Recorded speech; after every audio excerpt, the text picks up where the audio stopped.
Gracias. Hay un amigo que se llama Diver, que iba a estar hoy día, pero no se pudo conectar, y él me pidió que le grabara la prédica.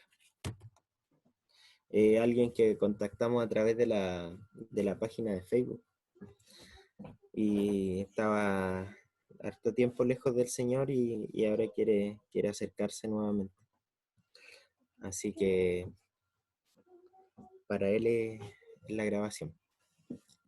Bueno, igual si la quieren repartir entre gente que le estén evangelizando, igual pueden hacerlo. Yo esta semana quiero seguir profundizando un poco en lo que les estuve hablando la semana pasada, pero desde otro enfoque. Para los que estuvieron la semana pasada, ¿cierto? ¿Se acuerdan que estuvimos hablando principalmente en base al texto, ¿cierto? Que está en Primera de Samuel, en el capítulo 2. Primera de Samuel, capítulo 2. Y estábamos hablando acerca de la oración de Ana. ¿Se acuerdan? Entonces, respecto a la oración de Ana, veíamos el contraste, ¿cierto?, entre las personas que tuvieron la actitud de Ana, que eran las menospreciadas, los pobres, ¿cierto? Y veíamos otro grupo de personas que eran orgullosos, que eran altivos, que al final como que no tomaban en cuenta a Dios. Entonces veíamos también el resultado de eso, y también hablábamos acerca de la gracia de Dios, porque nosotros, cada uno de nosotros, cuando llegó a los caminos del Señor, nosotros no fuimos escogidos ni por nuestras capacidades, ni por nuestra justicia, ni por las cosas buenas que habíamos hecho. De hecho, Primera de Corintios, ¿cierto?, en el capítulo 1, dice que nosotros éramos lo vil, lo necio y lo menospreciado del mundo. No tenemos, de hecho, todavía, porque dice Efesios, ¿cierto?, en el capítulo 1, de que somos salvos por gracia, por medio de la fe, y esto es un regalo de Dios, y la salvación, por lo tanto, de principio a fin, es obra de Jesús. Por eso, cuando Jesús está en la cruz, ¿cierto?, y dice, consumado es, todo está hecho, realmente fue así. Jesús en la cruz pagó por todos nuestros pecados. No hay nada que nosotros podamos hacer para agregar algo a la salvación que Jesús nos dio. Por eso que el único requisito para ser salvo, ¿cierto?, es creer. Obviamente no el creer como lo entendemos hoy día, ¿cierto?, de una manera intelectual, yo entiendo lo que Jesús hizo, no, sino que el creer, ¿cierto?, que habla la Biblia, tiene que ver, va ligado intrínsecamente a la obediencia. Por lo tanto, alguien que cree es alguien que obedece. Alguien que cree es alguien que guarda los mandamientos. Por eso Jesús dijo, si me amáis, guardad mis mandamientos. Y por lo tanto hay un cambio en la vida de la persona. Alguien que camina en la gracia de Dios es alguien que es transformado por el poder de Dios. Eso significa que nosotros no vamos a pecar. Primera de Juan lo aclara, ¿cierto?, en el capítulo 1, y dice que nosotros ya no practicamos el pecado, pero aún así hay momentos, ¿cierto?, en nuestra vida en que nosotros pecamos. Y para cada uno de esos momentos, dice Hebreos 4, ¿cierto?, en el versículo 17, si no me equivoco, dice, cada vez que nosotros pecamos, pero que ya no es nuestro modo de vida, que no estamos todo el día, ¿cierto?, los pecados que antes nos ataban, pero de repente igual nos enojamos, igual caemos, igual, ¿cierto?, desobedecemos, igual peleamos, pero ya no es la costumbre de todo nuestro día. Es distinta nuestra actitud. ¿Por qué? Porque tenemos el Espíritu Santo. El Espíritu Santo nos convence de pecado, el Espíritu Santo nos guía al arrepentimiento, el Espíritu Santo, ¿cierto?, hace que nos reconciliemos con Dios.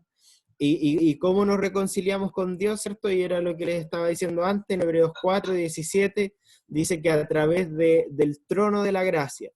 El trono de la gracia, ¿cierto?, es el trono donde actualmente está sentado Jesús. es donde Él, ¿cierto?, está intercediendo por nosotros. Y dice, ¿cierto?, Pedro, en el libro de Hechos, en el capítulo 4, dice de que no hay otro nombre dado a los hombres en el cual nosotros podamos ser salvos, sino solamente Jesús. El único intercesor que puede interceder por nuestras vidas es Jesús, ¿cierto? Y eso a nosotros nos abre, ¿cierto?, una tremenda puerta, porque cuando uno va al Antiguo Testamento, uno se da cuenta en las primeras páginas, ¿cierto?, que nosotros ya no cumplimos con los requisitos, ¿cierto? Y si cumpliéramos con algunos, con la mayoría no cumplimos, no somos capaces de estar a la altura. Pero Jesús cuando viene, ¿cierto?, Él empieza a hablar con la gente y le dice lo siguiente, le dice que Él viene a llamar, ¿cierto?, no a justos, sino a pecadores al arrepentimiento. El ministerio de Jesús es hacia los que no merecen el cielo. Por eso Pablo en primera y segunda, en el primer y segundo capítulo de Romanos, él le dice tanto a los judíos, ¿cierto?, que tenían un arraigo en la ley, como a los griegos que no conocían la ley, a ambos grupos les dice, ustedes están condenados. Ustedes, los judíos, lo saben a través de la ley, y ustedes, los que no conocen la ley, lo saben a través de su conciencia, que tiene la ley de Dios, es la ley de Dios escrita en sus corazones. Tanto los que conocen la palabra como los que no conocen la palabra saben que están en pecado. Por eso Romanos 3:23 dice, por cuanto todos pecaron, están todos destituidos de la gloria de Dios. Por nuestro propio mérito, entonces nadie puede obtener el cielo. La única forma de que nosotros podíamos ir al cielo era a través de Jesús. Y Romanos, ¿cierto?, después lo va a explicar, explayando en eso. En Romanos 4 habla acerca de la fe, ¿cierto? ¿Quién fue el padre de la fe, ¿cierto? La vida de Abraham, cómo él le es imputada justicia sin ser justo. Si ustedes estudian la vida de Abraham, se van a dar cuenta que hay veces donde él negó a su esposa, donde la expuso al adulterio, donde mintió, ¿cierto? Algo recurrente en su vida. Pero él alcanza, ¿cierto?, las promesas de Dios porque él le cree a Dios. Él cree en lo que Dios le dice. Y cuando nosotros, nuestra confianza en Cristo, estamos, ¿cierto?, siendo declarados justos por Dios. Hay dos formas de ser justificados. Una es que nosotros podamos cumplir toda la ley al pie de la letra toda nuestra vida, y la otra forma es a través de la confianza en Cristo. Son las únicas dos formas de alcanzar el cielo y la vida eterna. La primera, nadie la cumplió salvo Cristo. Por eso Él es merecedor de la vida eterna, como hombre, hablando como hombre. Jesús como hombre merecía el cielo y no debía morir. No debía morir en una cruz. Él no aunque lo hubieran azotado y todo, Él no debería haber muerto en la cruz. Porque la promesa para aquellos que guardan la ley es que no van a morir. Pero cuando Él murió, Él fue porque cargó con todos nuestros pecados. Por eso que nosotros podemos tener la seguridad de que somos perdonados. Porque, como les digo, la ley es clara. El que peca, muere. Pero Jesús no pecó nunca. Y Jesús murió. Entonces, ¿por qué murió Jesús? Si Él no debía morir, de acuerdo a la ley. Porque en ese momento Él cargó con todos los pecados que nosotros practicamos, o hemos practicado, o vamos a practicar. Respecto al pecado, Jesús murió por todos nuestros pecados, y yo le digo a los que practicaron, los que practican y los que van a practicar, Jesús murió por todos los pecados. Importante entenderlo, porque de repente uno no lo entiende y vive ligado al temor, vive ligado al miedo y sirve a Dios por miedo. Y piensa que cada vez que peca ya está listo para irse al infierno nuevamente. Pero la palabra enseña de que cuando Jesús murió en la cruz, Jesús murió por todos nuestros pecados. Por eso lo que a nosotros se nos pide es mantener nuestra confianza hasta el final. la fe hasta el final. Esa fe distinta a la como la entendemos en el español, sino esa fe que también obedece hasta el final, porque solamente a través de nuestra fe vamos a ser salvos. La palabra dice, esta es la fe que vence al mundo, ¿cierto? En el libro de Primera de Juan. ¿Cuál es la fe que vence al mundo? La fe en el Hijo de Dios, la confianza de que Él perdonó nuestros pecados. Y eso a nosotros nos libera de la culpa. Nosotros no podemos caminar en culpa nuevamente. Si nosotros hemos sido perdonados, si nosotros hemos sido lavados por la sangre de Jesús, nosotros ya no podemos caminar sirviendo a Dios por temor. El temor es el opuesto del amor. En el griego hay una palabra que es ágape, que Jesús la ocupa cada vez que habla del amor. Él ocupa la palabra ágape. Cuando él habla de amar a Dios y amar al prójimo, él está usando la palabra ágape. Cuando Jesús habla del amor fileo, cuando se refiere a su amistad, ¿cierto?, con su amigo. Pero la mayor parte del tiempo, cuando se refiere, ¿cierto?, a amar a Dios, a amar al prójimo, a cómo nosotros amamos a los demás, está hablando en el amor ágape. Y el amor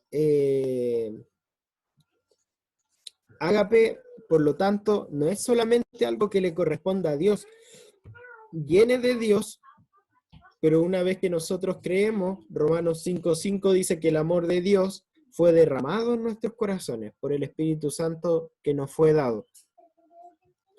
Y la palabra dice también en el libro de Lucas, a ver, esa parte, Lucas, busquen en el libro de Lucas. ¿Me van siguiendo? Sí. Si quieren pueden ir tomando apuntes. Yo sé que estoy hablando hartos versículos. Lucas capítulo 7, versículo 47 dice, referente a una mujer que había pecado, ¿cierto? Que la sociedad la consideraba como una adúltera. A ver, le voy a explicar el contexto. Jesús va a la casa de un fariseo y cuando está en la casa del fariseo comiendo, llega una mujer que se tira a los pies de Jesús, derrama un frasco de un perfume caro y empieza a llorar a los pies de Jesús y secar sus pies con su pelo. El hombre fariseo se enoja, murmura en su corazón, no le dice a Jesús lo que está pensando, pero en realidad él dice que Jesús no puede ser un profeta porque si no sabría quién está acercándose a él.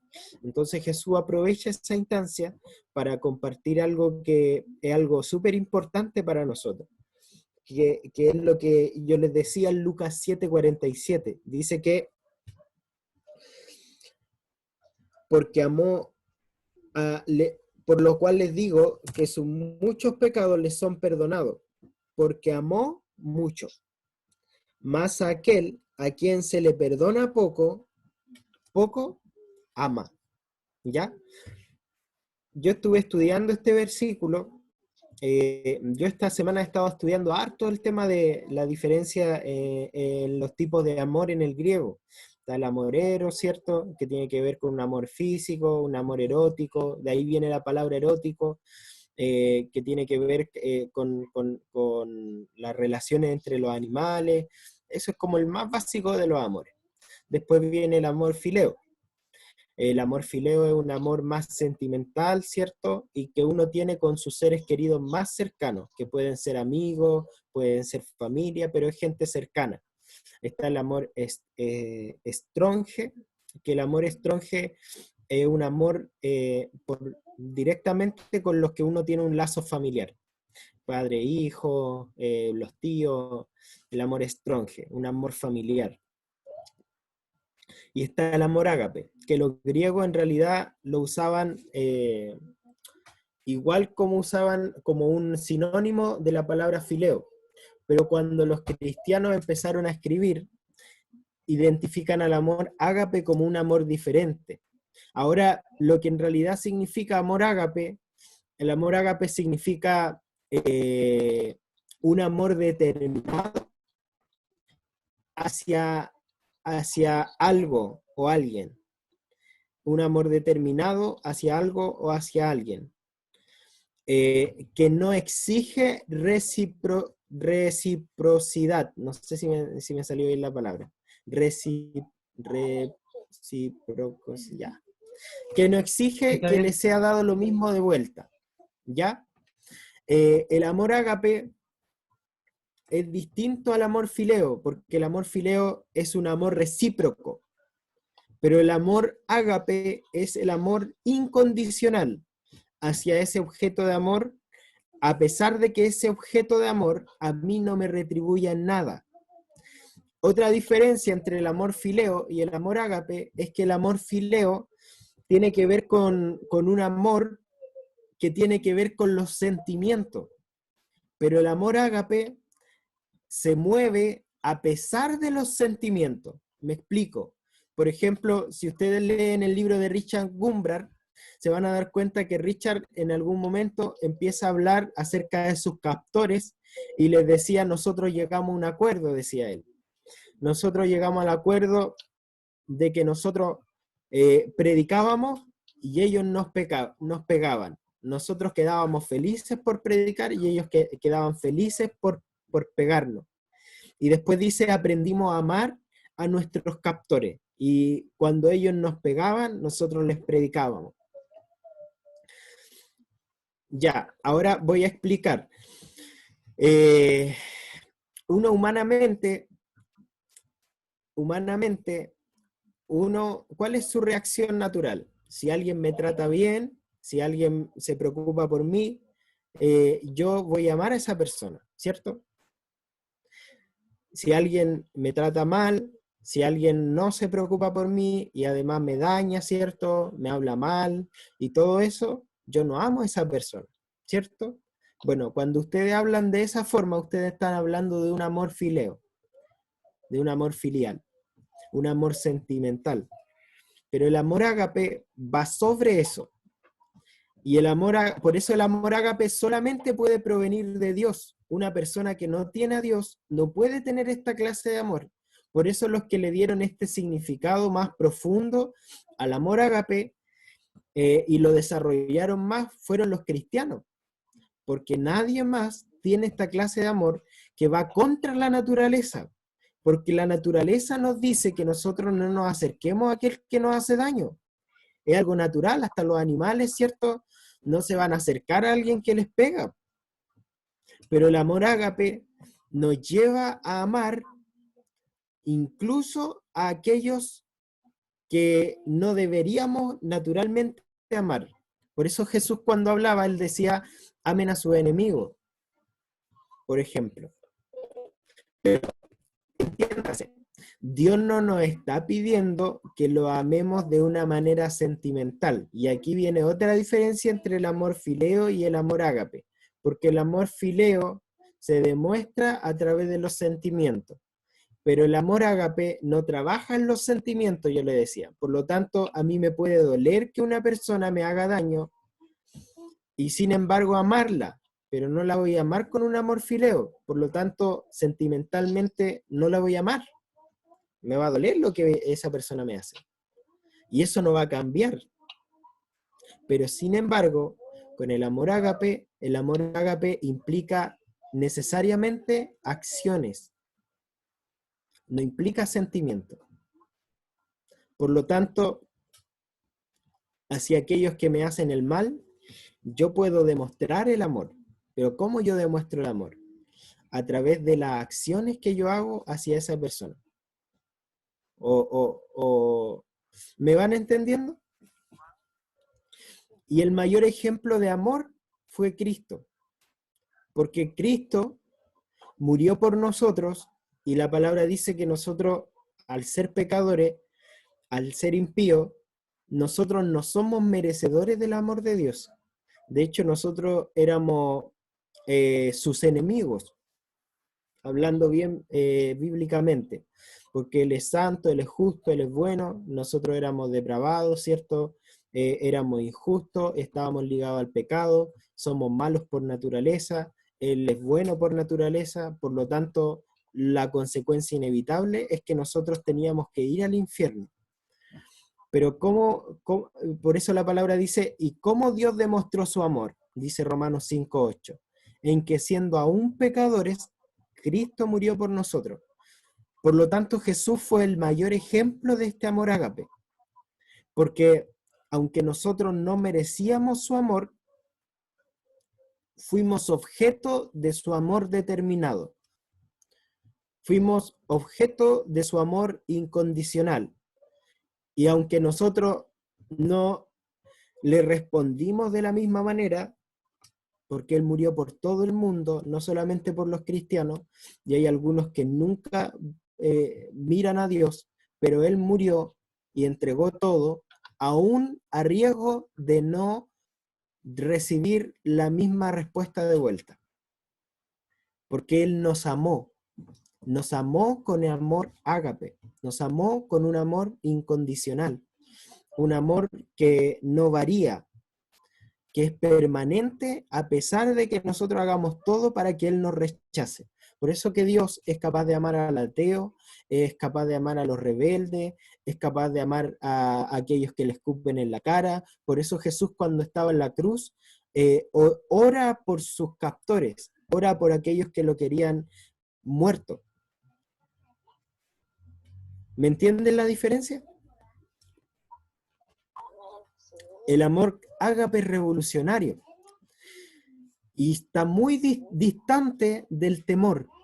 Por eso que alguien que camina en la religión y es religioso no puede entender el amor, porque el religioso camina en el temor, y el opuesto del ágape es una palabra que es phobos, que viene de fobia, o sea, de la cual deriva la palabra fobia, una fobia a algo. La gente de repente tiene fobia hacia Dios, tiene miedo a Dios, pero no un respeto a Dios. ¿Me entienden la diferencia? Ellos no pecan o no se demuestran públicamente como pecadores por miedo. Y todo lo hacen por miedo. Su capital para moverse, para servir, para predicar, para hacer las cosas, el temor al infierno, el temor a la condenación, el que Dios se va a enojar conmigo, es que me va a pasar algo malo, es que voy a tener una enfermedad, es que me va a ir mal en la vida. Todo lo que hacen, lo hacen en torno a esta palabra, a la fobia, al miedo, y se mueven por miedo. Pero el opuesto de la fobia, el opuesto de phobos, es ágape. Por lo tanto, por eso Juan, ahora lo entiendo bien, por eso Juan decía, el amor echa fuera el phobos. Si yo tengo el ágape, no puedo tener phobos. Si yo tengo phobos, no tengo ágape. Son opuestos entre sí. ¿Me entienden? Entonces, yo necesito entender y vivir en el amor de Dios, en el amor ágape, para que yo pueda caminar sin temor y hacer mi servicio a Dios y caminar con Dios sin temor. Porque si no, la palabra dice que Dios es amor, Dios es este amor ágape.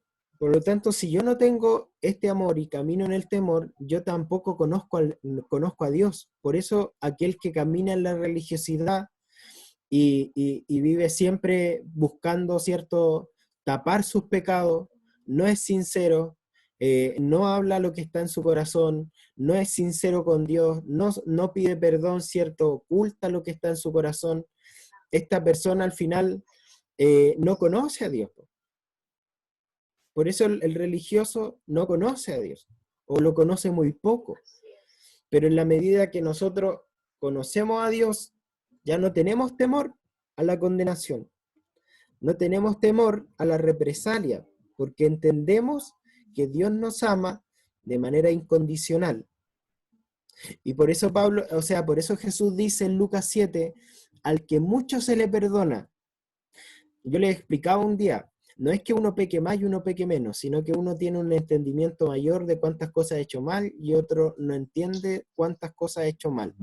El que entiende cuántas cosas ha hecho mal y se confronta con la palabra ya sin temor, ya sin que le dé miedo, ¿cierto?, que Dios le vaya a decir algo o que los hermanos le vayan a decir algo, sino que se acerca a Dios sin temor, esta persona ve sus pecados claramente, ve todos sus pecados y ve más pecados que aquel que camina en la religión, en la religiosidad. Ve más pecados, pero sin embargo también experimenta de una manera mayor el perdón y la libertad de Dios, la misericordia de Dios. En cambio que siempre se está esforzando por guardar una apariencia, nunca alcanza a experimentar el perdón, porque se sigue autojustificando, sigue pensando que tiene que hacer cosas para que Dios le ame más. En cambio este otro ya entiende que Dios lo ama. Y ahora le duele dañar a aquel que le ama. Al que mucho se le perdona, mucho ama. Al que poco se le perdona, poco ama. ¿Me entiende? Entonces, si ustedes buscan en el libro de Apocalipsis,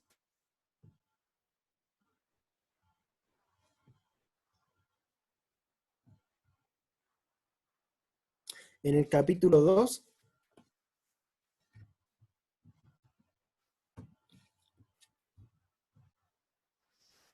esto es algo súper potente. Yo, ahora que lo estoy entendiendo, lo he estudiado en profundidad, es algo potente, potente entender el amor ágape que tiene que estar en nosotros y que viene de Dios hacia nosotros. Es algo potente, algo que trae libertad, va a romper sus moldes. Entender que Dios nos ama de manera incondicional y que Dios nos llama a amar a los demás aunque no lo sintamos, es algo potente, es algo potente. Y en el libro de Apocalipsis yo les decía en el capítulo 2, en el versículo 4, hay una queja de Dios contra una iglesia que cuando uno lee sus características era una iglesia súper apegada a lo que era correcto hacer. La Biblia dice de que en el versículo 2, ¿cierto? Dice, yo conozco tu obras, tu arduo trabajo, tu paciencia, que no puedes soportar a los malos. Has probado a los que se dicen ser apóstoles y no lo son, por lo tanto tenía un discernimiento en la palabra.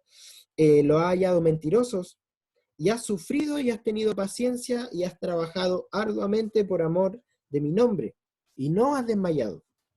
Pero tengo contra ti que has dejado tu primer amor. Si uno ve las características del versículo 2 y el versículo 3, era una iglesia sumamente correcta. Pero sin embargo, el llamado de Dios es que ha perdido su primer amor. Cuando ustedes van a la versión en griego, acá la palabra griega para hablar de amor es ágape. Por lo tanto, lo que ellos habían perdido era ese amor incondicional, aunque Dios no me retribuya de la misma forma, pero yo voy a amar a Dios. Y habían perdido ese amor hacia los hermanos, aunque mi hermano no me retribuya de la misma forma, pero yo voy a amar a mi hermano. Y lo voy a demostrar con acciones, porque el amor ágape, yo le decía, no opera en el sentimentalismo. Por eso hoy día nosotros, como iglesia, hablo no como congregación, sino como iglesia en Occidente, estamos re perdidos, porque nosotros hemos hecho todo nuestro evangelio en base a la emoción, po. Estamos igual que Pedro cuando conversa con Jesús, ¿cierto? En Juan 21, que Jesús le dice, ¿me amas con amor ágape? Y Pedro le responde, te amo con un amor fileo. Y si ustedes se fijan en todas nuestras canciones de alabanza, expresamos nuestro sentimentalismo hacia Dios, no un amor ágape, porque el amor ágape se demuestra en acciones. Por lo tanto, si alguien dice que ama a Dios, tienen que haber acciones. Tiene que ser alguien que está orando, tiene que ser alguien que lee la palabra, tiene que ser alguien que sale a predicar, tiene que ser alguien que está dando testimonio, Por eso para los cristianos era fácil distinguir entre alguien que realmente tenía un encuentro con Dios y alguien que no. Por eso que también Juan, ¿cierto?, cuando principia su ministerio, dice, den frutos dignos de arrepentimiento. Y se lo dice a los fariseos, que eran figura de la religiosidad. Porque claro, el religioso se centra en lo sentimental, pero el que realmente conoce a Dios lo demuestra. Es lo natural de tener el amor de Dios en nuestras vidas, que tengamos acciones. ¿Me van entendiendo? Dios demostró, Jesús podía haber dicho, ya, yo lo amo, y haber abrazado a sus apóstoles, a los discípulos. Yo lo amo, chiquillos, ya les voy a dar un beso, ¿cierto? Y todos los días los voy a llamar. Pero Jesús demostró su amor de una manera mayor. Y él dijo, nadie tiene mayor amor que este, que es aquel que pone su vida por sus amigos. Murió para demostrar que nos amaba. Hubo una acción concreta. Entonces nosotros podemos también demostrar el amor a los demás sin esperar recibir nada a cambio, porque desde el momento en que nosotros esperamos recibir algo a cambio, estamos caminando en el amor fileo, no en el amor ágape. Cuando usted dice, oye, pero si yo te traté de tal forma y tú me respondiste de esta manera, en ese momento ya no estamos caminando en el amor ágape. Y algunos puede que hayan perdido este primer amor. Una persona que es recién convertida es inocente en ese sentido. Da todo por los demás, se entrega por completo al Señor, sirve, no está esperando un reconocimiento de sus superiores, da todo por el Señor, eh, trabaja arduamente, pero lo hace sin esperar recibir nada a cambio. Entonces, de repente nosotros hemos perdido ese amor. Hemos perdido ese amor. Y además, más encima, algunos para peor caminan en temor. Entonces no hacen nada y tienen miedo de hacer algo porque piensan que se van a equivocar y que los van a retar o que Dios se va a enojar. Entonces más encima no hacen nada y esconden el talento que Dios les dio. Ahí peor todavía. Avanzamos menos de cero. Puede que alguien esté así. Y eso significa falta de madurez. Porque si ustedes van al libro de Juan, en el pasaje que yo les decía de Pedro y Jesús, en el capítulo 21,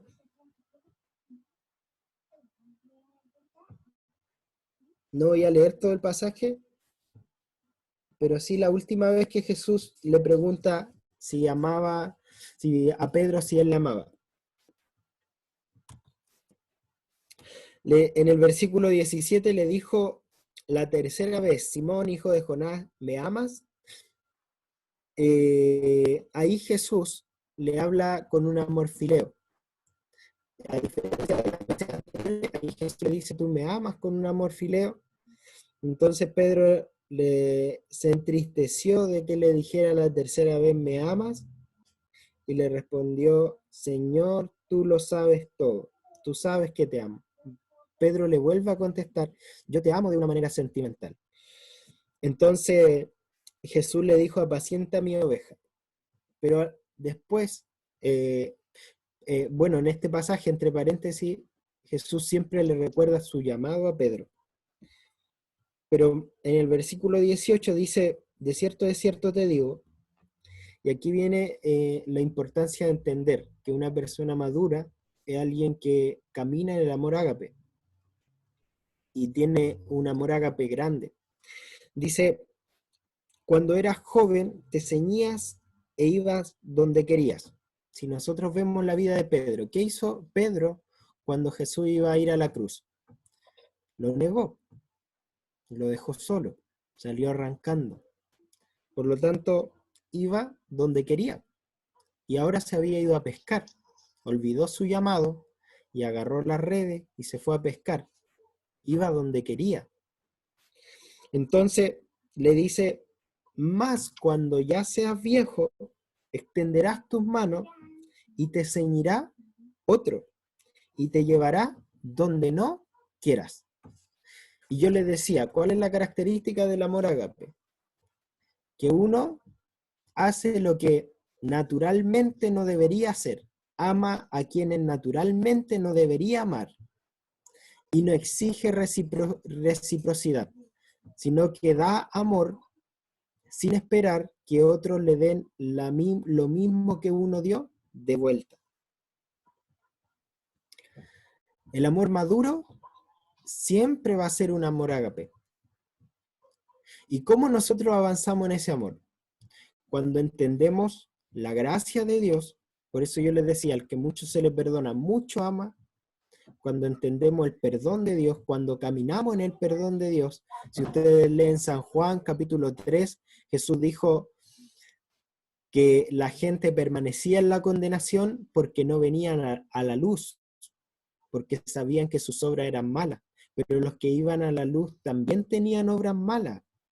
La diferencia está en que unos estaban dispuestos a ser reprendidos, estaban dispuestos a ser corregidos, y otros no, y otros ocultaban su vida. Los que van a la luz son los que exponen sus pecados. Por eso salen a la luz muchos pecados. Cuando nosotros nos acercamos a Dios, más y más pecados, más pecados van a salir a la luz. Pero los que vienen a la luz no son condenados. Los que se acercan a Dios y muestran su verdadera condición no son condenados. Yo el otro día leía algo. ¿Has leído ese pasaje en Mateo 5 cuando dice, bienaventurados los de limpio corazón porque ellos verán a Dios? Yo pensaba que se refería a vivir una vida sin pecado, en santidad. Siempre lo interpreté así, me lo enseñaron así, pero el otro día estaba escudriñando y ese pasaje no significa eso. Ese pasaje tiene que ver con un doblez de corazón. Lo de limpio corazón se refiere a gente que son sinceras. Y el doblez de corazón es ser una persona que en un lado de una cosa, en otro lado de otra cosa, que siempre está escondiendo lo que está en su corazón, que no es sincero. A eso se refiere. Por lo tanto, cuando Dios nos dice que vengamos a la luz y dejamos de tener miedo, ¿cierto? Y vamos a la luz y Dios empieza a mostrar todo lo que está en nuestro corazón, al final lo que nosotros estamos haciendo es ser sinceros con Dios. Ser sincero. Pues de repente uno, ¿qué hace?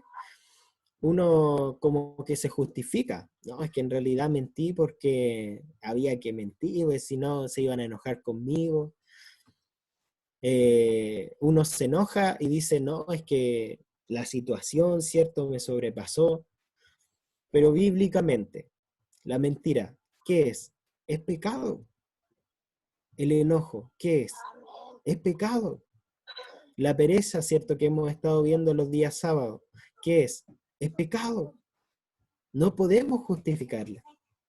Es mejor ser sincero. O mejor dicho, como dice Pablo, que Dios sea veraz y nosotros seamos hallados mentirosos. Que lo que Dios dice de nosotros, nosotros podamos decir, sí, Señor, tú tienes razón.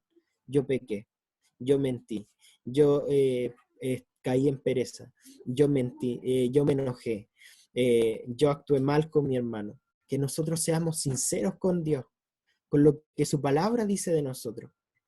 Cuando nosotros tenemos esa actitud y dejamos de justificarnos, es cuando, a diferencia de lo que nosotros pensamos que Dios nos vaya a condenar, en realidad lo que vamos a obtener es la gracia de Dios, el perdón de Dios.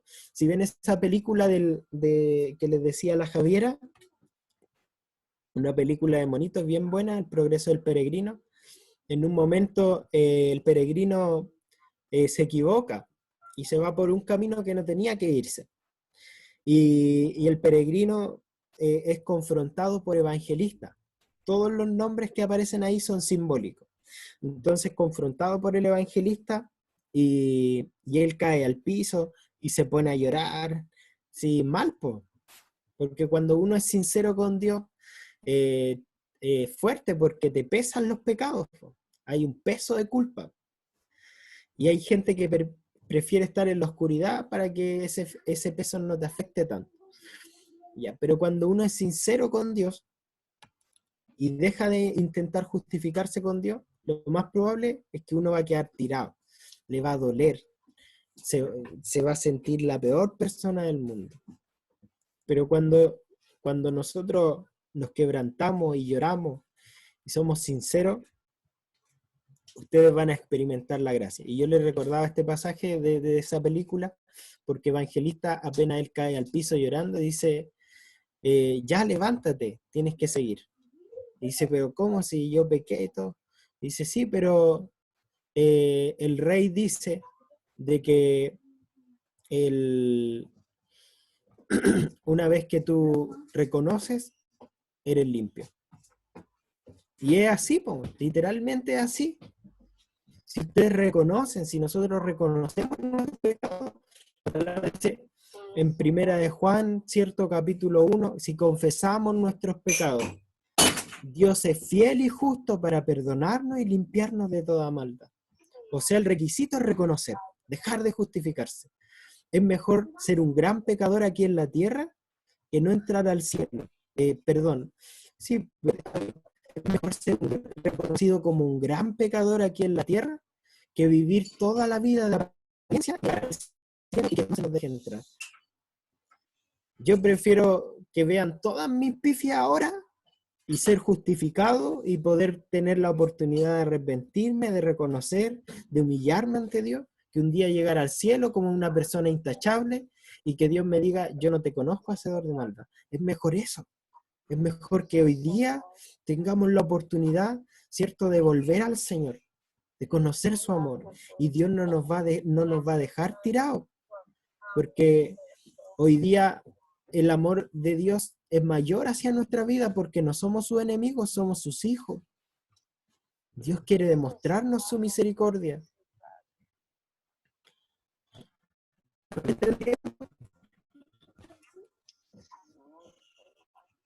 Entonces,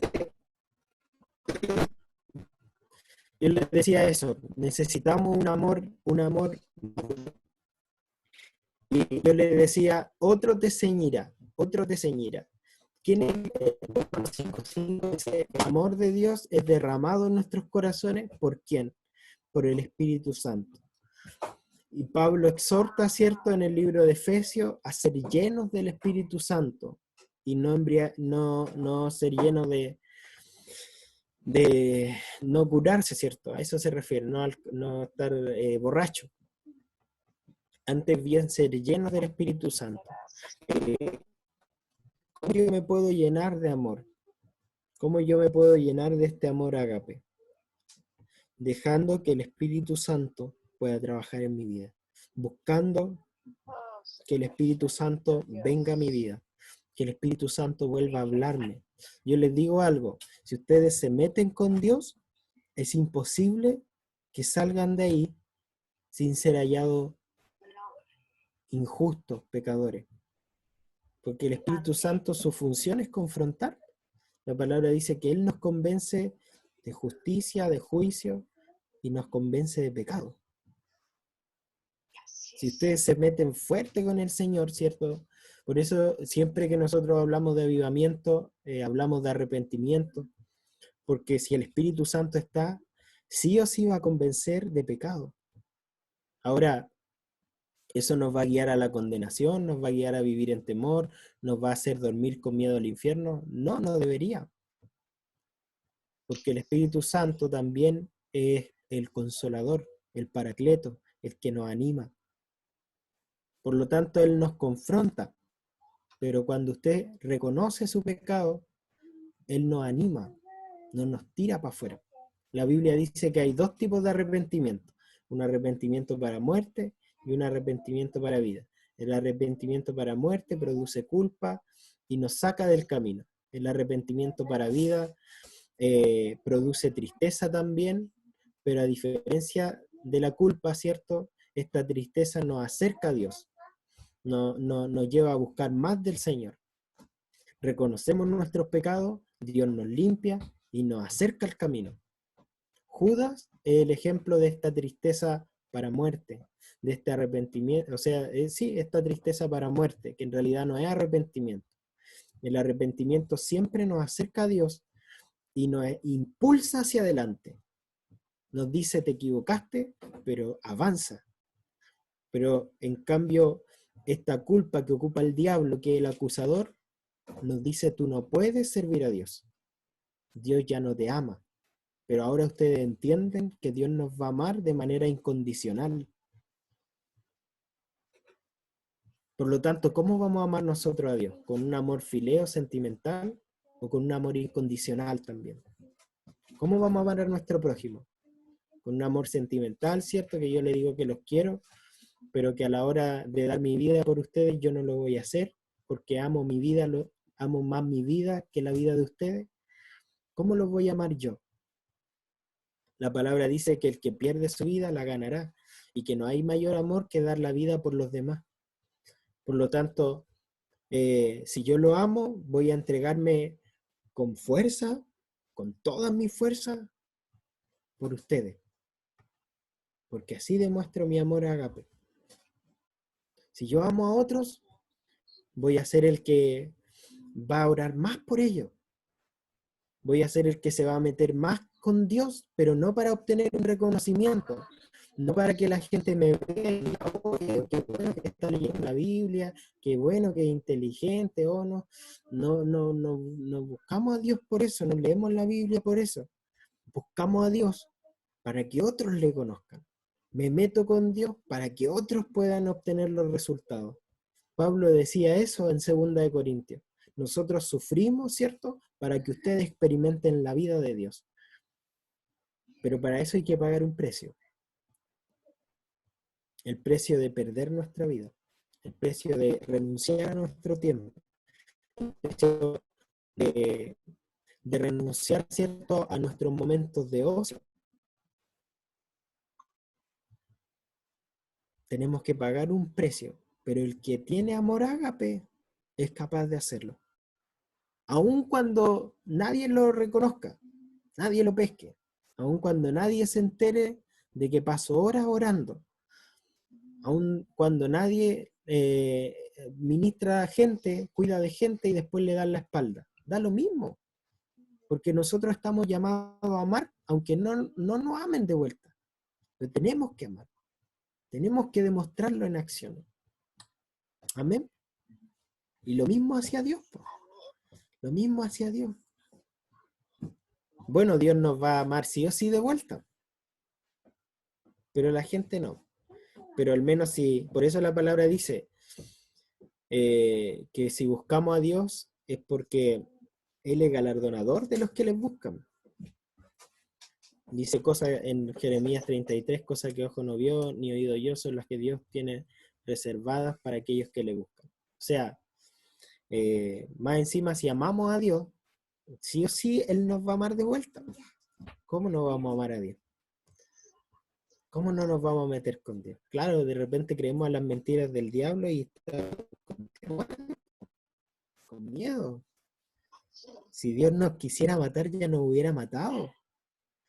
Si Dios quisiera destruirnos por nuestros pecados, ya estaríamos muertos. Dios no quiere matarnos, po. Dios no quiere matarnos, si él ya murió en la cruz por nuestros pecados, po. Él quiere que nosotros seamos verdaderamente libres, po.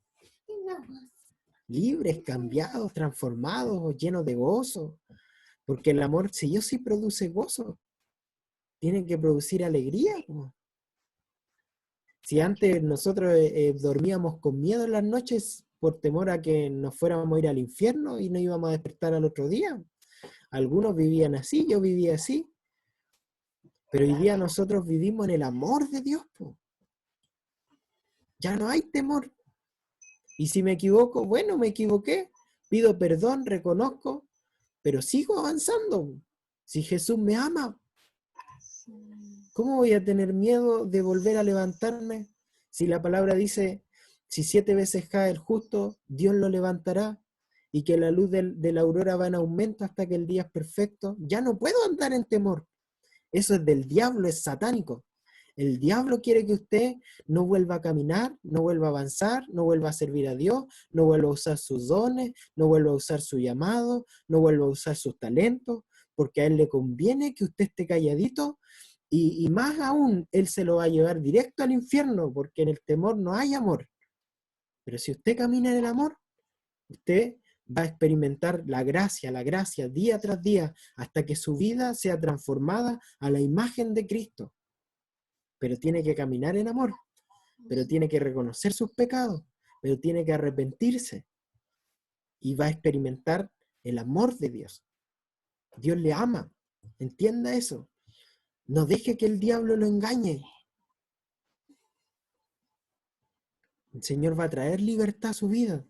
Y las áreas que usted actualmente lucha con ciertos pecados, Dios va a triunfar igual.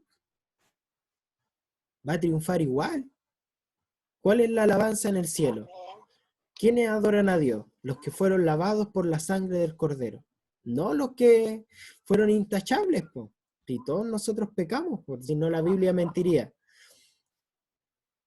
Todos pecamos, todos nos descarriamos. Pero Dios envió a su Hijo para darnos una oportunidad.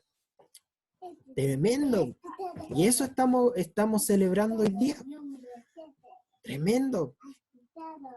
Que nosotros podamos ir al cielo. Si nosotros merecíamos el infierno. Ese era el justo lugar donde Dios tenía que enviarnos. Pero Dios demostró su amor. Que siendo aún pecadores, Cristo murió por nosotros. ¿Qué va a hacer usted? ¿Va a seguir ahí atemorizado? No, pues. Ahora tiene la libertad para servir a Dios con gozo y para darlo todo, y si se equivoca y cae, bueno, se levantará, pero Dios le ama. Dios le ama. Dios le ama, al diablo le arde eso. Por eso la palabra dice, ¿quién nos separará del amor de Cristo?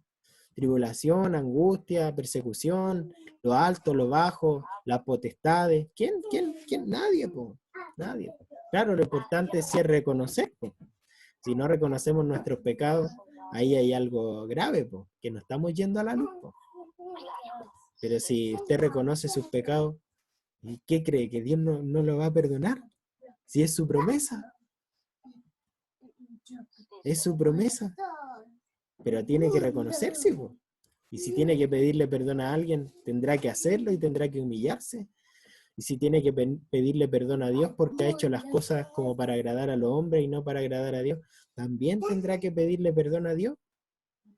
Empezará a caminar distinto, porque arrepentimiento significa que la senda por la cual yo transitaba cambio radicalmente el rumbo, ¿cierto? Y si antes robaba, no robo más. Y si antes mentía, no miento más. Insisto en lo que se refiere a práctica, porque no significa que, no sé, pues, de repente una vez a las 1000 algo de eso va a quedar, pero ya no es una práctica recurrente. Pero hay un cambio total, pues, y el que era perezoso ahora es diligente. El que se levantaba tarde ahora se levanta temprano. Frutos de arrepentimiento.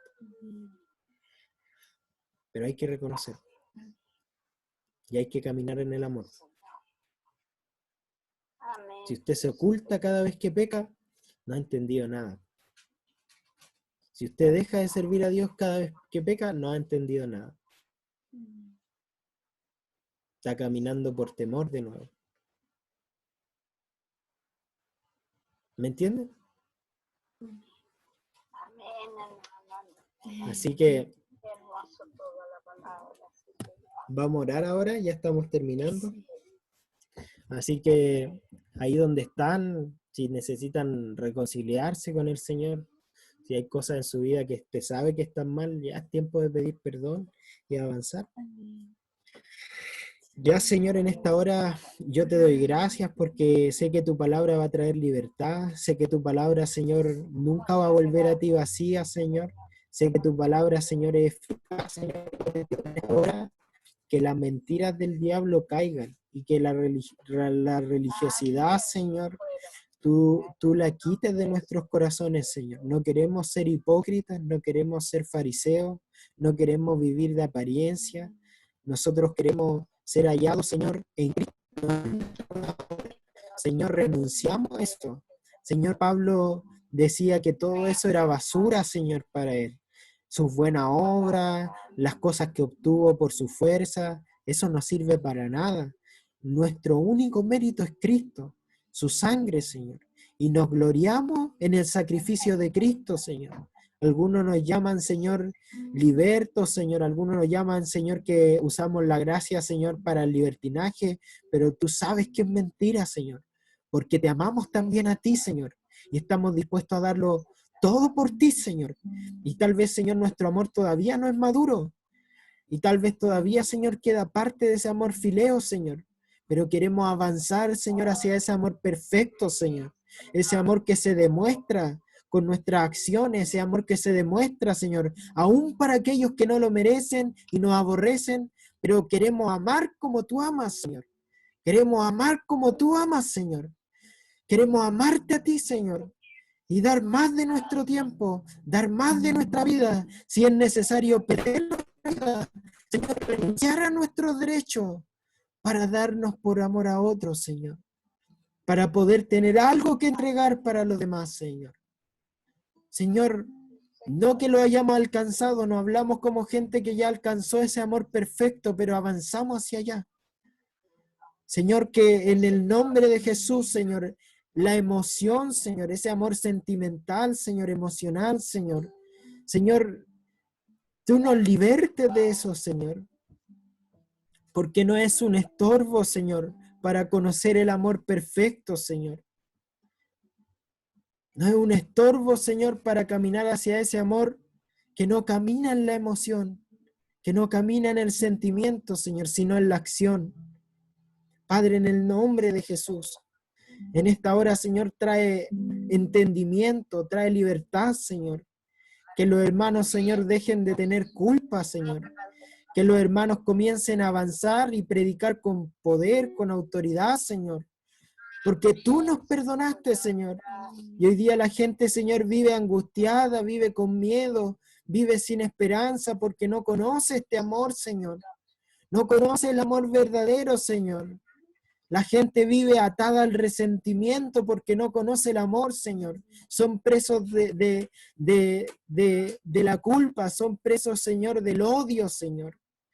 Pero tu palabra, Señor, ama incluso a los enemigos, Señor.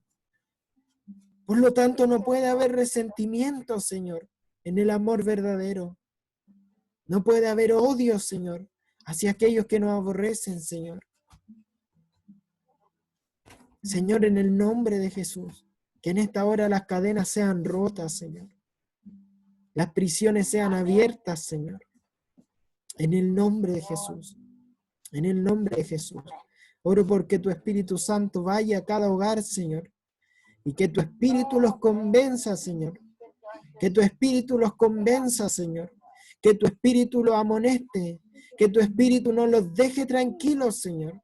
Hasta que reconozcamos que lo que tú dices de nosotros es verdad. Hasta que reconozcamos que no somos todavía lo que tú esperas que seamos, Señor. Llévanos a ver, Señor, nuestros propios errores, no los de los demás, Señor.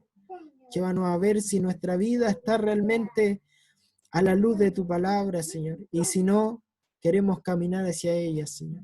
En el nombre de Jesús. Amén. Ahí vamos a cantar una alabanza que se llama ¿Cuán grande es Dios? Si alguien puede buscar la letra, ponerla.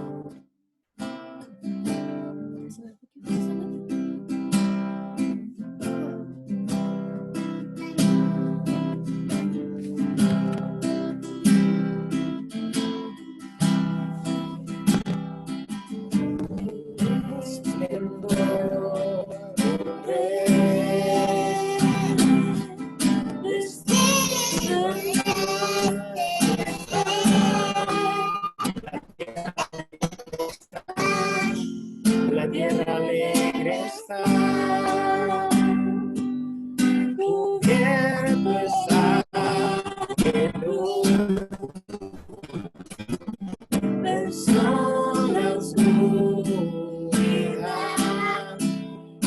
tiembla su voz, y tiembla su voz.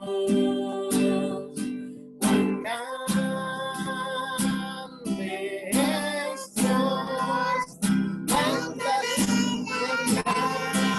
grande es Dios, y todos lo verán. Cuán grande es Dios.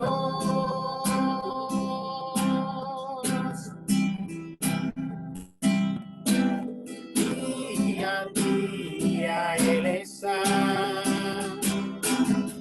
el tiempo está en Él, principio y el fin, principio y el fin. La Trinidad en Dios, el Padre, Hijo y Espíritu, Cordero y el León, Cordero y el León. Cuán grande es Dios, cántale cuán grande es Dios, y todos lo verán. Cuán grande es Dios.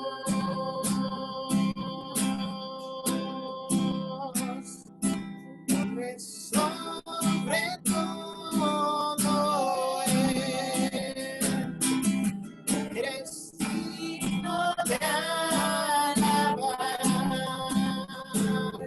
y se dirá cuán grande es Dios,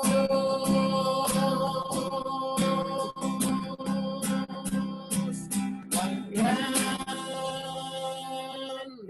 es Dios, cántale cuán grande es Dios, y todos lo verán. Cuán grande es Dios,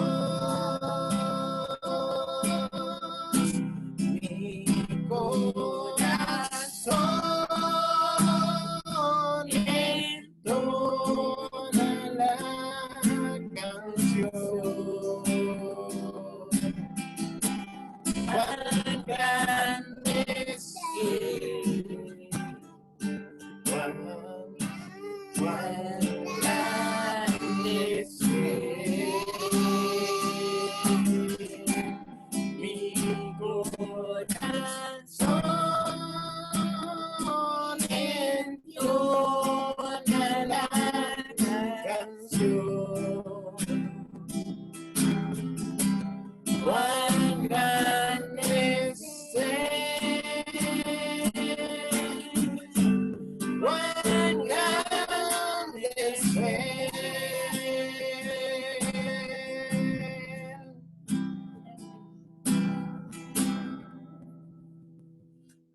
Amén. El Señor les bendiga. Ahí pueden dejar de grabar